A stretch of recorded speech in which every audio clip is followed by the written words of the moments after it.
નમસ્કાર મિત્રો, આજે 8 તારીખ 11 અને મંગળવાર કામદા એકાદશી વ્રત એટલે કે જે મનની કામનાઓને પૂર્ણ કરનારી શુભ અને સાત્વિક જે મનની કામનાઓ છે તેને પૂર્ણ કરનારી છે.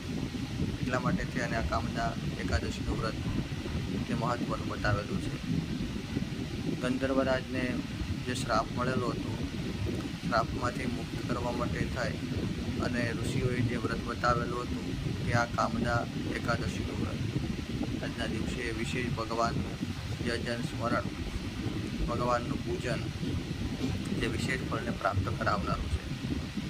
દરેક પ્રકારના કામ, ક્રોધ, મદ, મોહ અને લોભ તેમાંથી મુક્ત થઈ અને શ્રદ્ધાથી ભગવાનનું યજન પૂજન તે વિશેષ ફળને પ્રદાન કરનારું છે, વિશેષ ફળને પ્રાપ્ત કરાવનારું છે.